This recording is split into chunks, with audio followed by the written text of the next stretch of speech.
Hi, how's it going? This is Resident of Collinwood for YouTube, back with a video for you guys and gals. I'm here to continue my Once Upon a Time in the West character retrospectives. This is Jill McBain, played by the lovely Claudia Carnelli. What a character.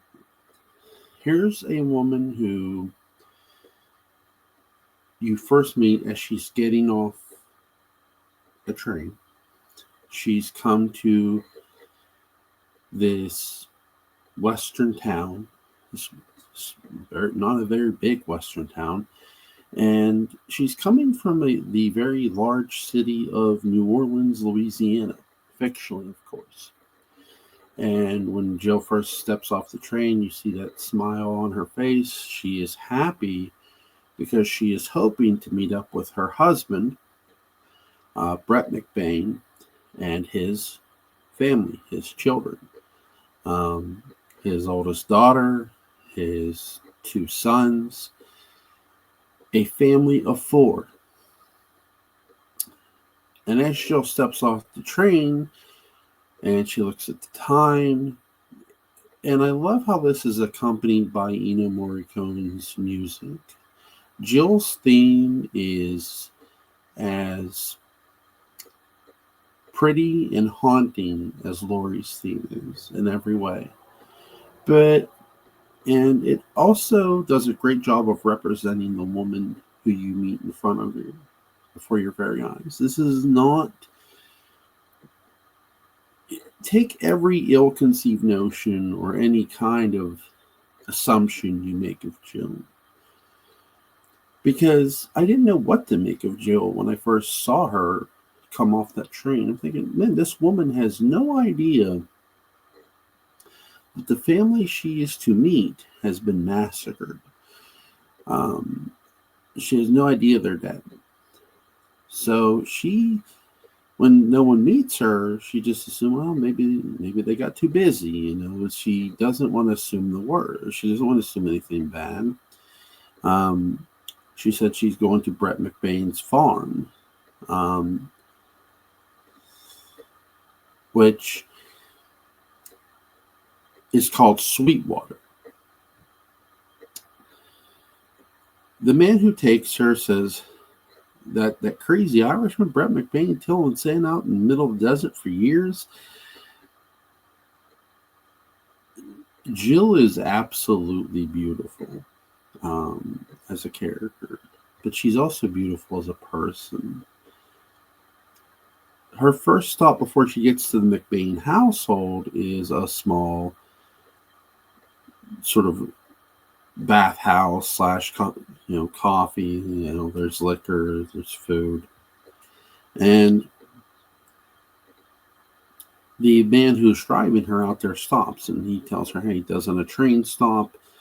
And that's another part of the plot of Once Upon a Time in the West that involves a choo-choo train, as I explained in my harmonica character retrospective, that the reason Brett McBain had made a deal that if he built a station before the railroads reached the point of his house, he would own the town.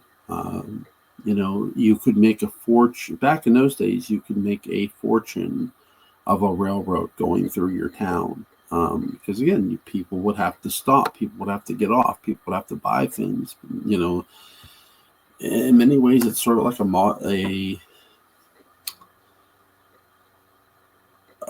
a small town. How a small town relies on people visiting it for certain things.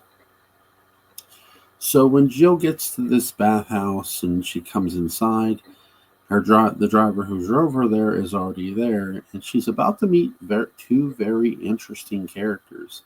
In this whole scene is not just about Jill, it's about the introduction of my favorite Once Upon a Time in the West character, Cheyenne, who's an outlaw. Played by the late, great Jason Roberts, and his entrance is one to be amazed by. You hear a bunch of gunshots, you hear people getting shot, people wonder who it is. And I've talked about character themes in this. Cheyenne's character theme is awesome as well. When he enters the building, they're building up to that theme, that whole gunshot um, scene where you hear the gunshots. They're building up to Cheyenne's entrance, and they do a really great job. But Cheyenne isn't the only character. Cheyenne and Jill aren't the only characters in that place. Harmonica is too. And you see this when you hear the sound of a harmonica as Cheyenne is drinking from a liquor bottle. You hear the harmonica play. It's one of my favorite scenes in the entire movie. Look, every scene in this movie is my favorite scene. I'm not going to lie. But Jill finds these men very strange. She doesn't know what to exactly make of them. And why should she? She's never met them. And really, they're not her concern. I think that's the one thing you walk away with most. That at this point in time, these two men aren't Jill's concern. Now, they're going to be part of her world just as much as she's part of theirs. She just doesn't know it yet. And it's a fact that I love because it doesn't demean a character. Sometimes I think people overthink that, well, if you don't do this, or this, it makes a character less. If you do that, no, you're building to, when you first meet a character, you have to ask, well, are they always meant to have a moment together? Or is this just, okay, here's these two characters. She doesn't know who they are, and neither should she. Are they going to be a part of her world? Now, yes, they are, just not right at this moment. So, after all this, after Cheyenne gets his cuffs, shot off, and his men come in and get him, Jill leaves, obviously, and again, I'm going to get more into Cheyenne with his own character perspective. Yes, I'm saving Frank for last, and it's worth it. She rides to the McBains, and as she approaches, she sees this large group of people. Remember, they were preparing for a party. The McBain family was before they were massacred, because they were preparing for Jill's arrival. They were having a celebration. And all these people who came from town are there because what Jill doesn't know is the family has been murdered.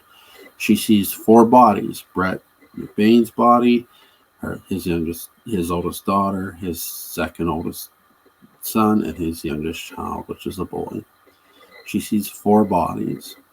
And they're buried in the desert. You see Jill is very upset in her face. She can't believe that somebody would murder these 4 people.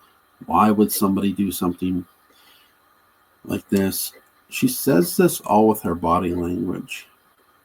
But she also gets to say it vocally. When they find this sheet of like rough looking paper or whatever, and the sheriff tells Jill, this is as good as, you have no way of knowing this is as good as a signature. And the one heavyset man says Cheyenne's hand. Now, the heavyset man, I'm going to give a little bit of a spoiler, works for Frank.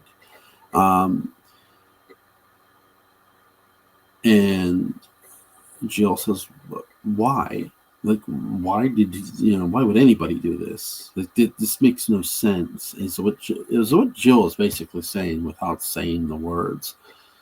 And you love her for it because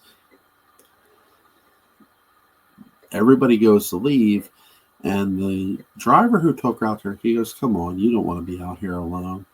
And she goes, why not? This is my home. Jill chooses to stay out in this desert after 4 people have been brutally murdered. It tells you a lot about her right away, that she's very brave. She's not going to be intimidated or driven away, at least not without trying to look for some answers first. And she is looking for answers. She's looking all through the house, and she stumbles upon a small little model of a building with a sign on it, and she sort of plays with it with her finger, not realizing the significance of it yet. Jill here, again, I've talked about her beauty. So why do I make a big deal of Jill McBain?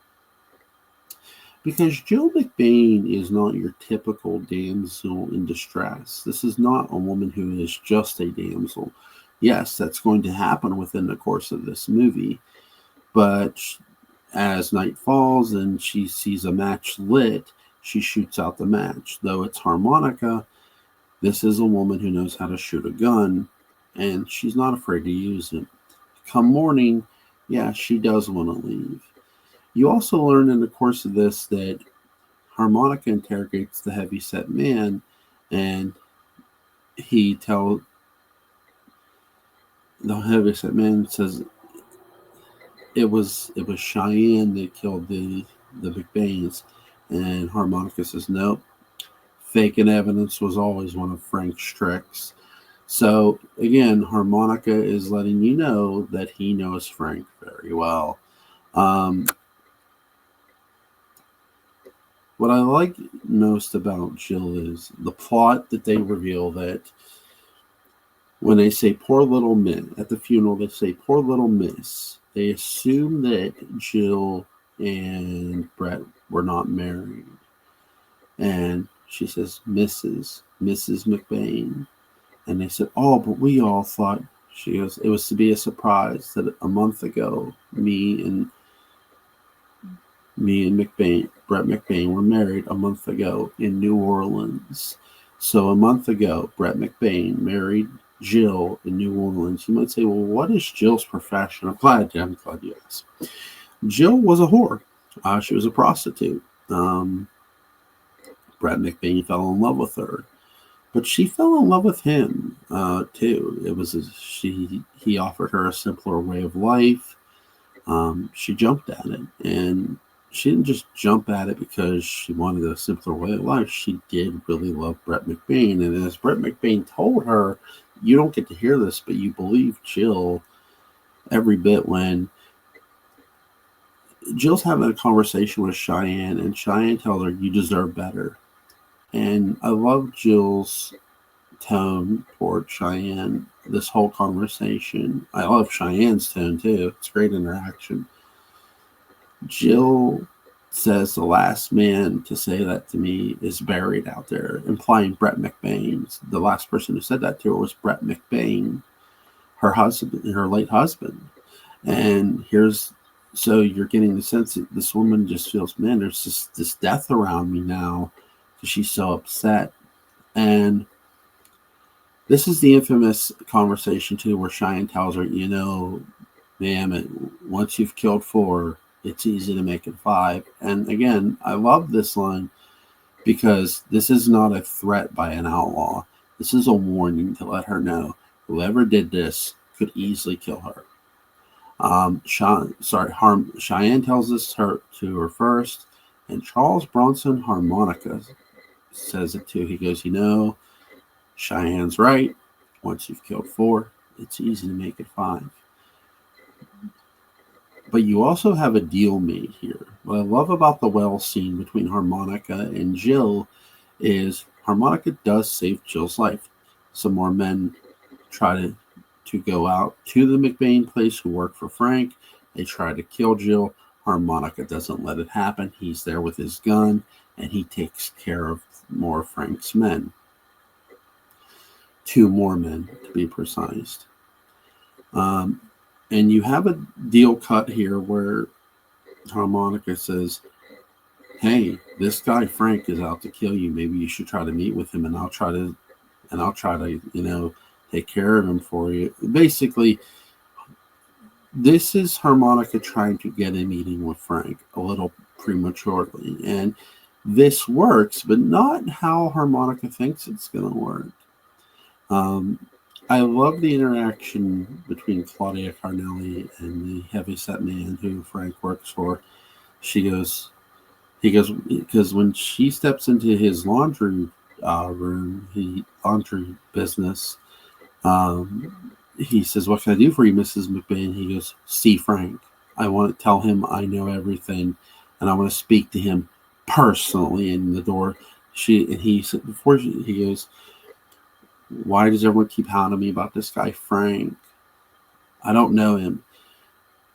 Tell him I'm going to speak to him personally." And you get the door slamming, and instantly the heavyset man goes over and tells Frank, and Harmonica follows him. This was a setup by Jill and Harmonica. Jill is no fool. She knows when she is being lied to. I also love this because it's be careful what you ask for too. Because she says, "Tell Frank I want to see him personally." And this sets up one of the most interesting and terrifying scenes in Once Upon a Time in the West, in my opinion. You have Harmonica and Cheyenne at the McBain place, and all the supplies have arrived to build the train station and the town around the train tracks. And Harmonica and Cheyenne are having this conversation, and Cheyenne orders his men to start building a station. And he says it may not look like much, but it'll be the first thing she sees when she gets back. Cheyenne has also, he really likes Jill, not just because she's a beautiful woman, but because this woman does deserve better, and he knows it. Cheyenne is not your typical outlaw either. And I love Harmonica's line here, "if she gets back." And it cuts to this view of Claudia Carmelli's Jill and Henry Fonda's Frank, and they're side by side. Then they twist the camera, and you see Fonda's characters on top of Jill, and she is completely in his grasp. There's a scene where Jill comes to the realization that Brett McBain was trying to build a station before all this happens, and she's looking for the little model station she had in her hand earlier, and she can't find it because there's a man in this movie who says, "What do you want printed on this, Mrs. McBain?" And she's like looking at like, "Wait, where have I seen that before?" And she flashes back to the little piece of the model she was holding in her hand. She goes, "Print station." What? I said print station. She's realizing, okay, there is more here to what's going on. Brett McBain was trying to build a station, and this land is worth a lot of money. The land she is now sole owner of. This is why the family was killed, because of the land. Somebody else wants this land, and it's probably this Frank guy, and it is Frank. And Frank comes to the McBain house, and no one knows he's there. And he holds up the little toy model of the building of the station. He says, "Looking for this? And this is what I mean. Be careful what you wish for, because now Frank has arrived, and he is now going to meet with Jill, just not in a way Jill likes." Yes, they end up having sex because, again, here's this woman who's a whore. She's a prostitute. She has put her body through these things before, and as she puts it, all I'll need is a tub of boiling water. And Frank calls her many names. Frank calls her a tramp. "Is there anything you wouldn't do to save your own life?" And it's like, in a sense, no. There is things I respect what Jill does here. Jill is making a deal with the devil. Okay, do whatever you want. You want the land, I'll sell it to you. She doesn't want to do this, but she has no choice. There's no white knight coming to save her here. Not Cheyenne, not Harmonica, because again, Frank has men working for him. Frank is a very intimidating figure. But Harmonica and Cheyenne have a plan of their own, and that's to turn Cheyenne in for the reward he's worth and buy the land before Frank can. And that plan is executed. One of my favorite interactions with Harmonica and Jill is at the bath scene where Cheyenne, or sorry, Harmonica ends up killing some of Frank's own men because they were trying to kill Frank, and she goes, "They were his men." And Harmonica makes the joke, "Oh, them someone must have paid them better." And Jill said, "And you saved his life." And I love how Bronson delivers this. He turns, he looks at her, he says, "I didn't let them kill him," and that's not the same thing. You know, I didn't necessarily save his life. I just didn't let them kill him. Because what Harmonica is telling you is, I'm the one who wants to kill him. I want to kill him more than they ever did. And you don't necessarily get that line, but you get that feeling from Bronson had a way of communicating body language so well that you knew what his character was saying. And I think that's one of the most unsung things about Bronson and a lot of actors, or as my buddy Patrick McCray has informed me, it's called blocking. Well, Bronson was really great at blocking his own body and letting you know what his character was feeling at that moment. But so is Claudia Carnelli. She does understand what Harmonica is saying to her. And I love that interaction. The end of the Once Upon a Time in the West is, Jill McBain gets to keep the land and go out and serve these men water. You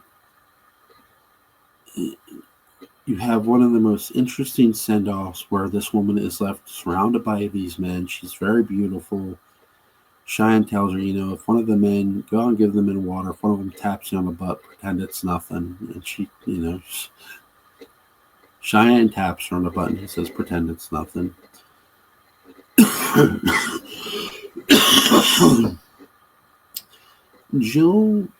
Claudia Carnelli's Jill presents a strength and a willingness to find out the answers. Though she goes to leave and Cheyenne stops her, the conversation between her and Cheyenne is very telling. Cheyenne is basically telling her, hey, I didn't do this, without telling her he didn't do this. Jill's not sure what to believe. And even after Jill wants to leave, Harmonica says it's not the time to leave. You need to stay. And she does stay, and she says, okay, I'm gonna make the most of this. I'm going to find out who did this. And she does find out who did it, that it was Frank. Frank and his boss. Now, again, Frank is more acting on his own accord than his boss's accord. It just lets you know that when somebody as cold as a villain as Frank has you in their sights, again, you're in danger. And Jill was very much in danger. I mean, here is this cold-blooded killer who, again, had no problem pulling the trigger. And again, the interaction between Fonda's Frank and Cardinelli's Jill is amazing. It's very, very good. Hope you've enjoyed this character retrospective. You folks have a good night.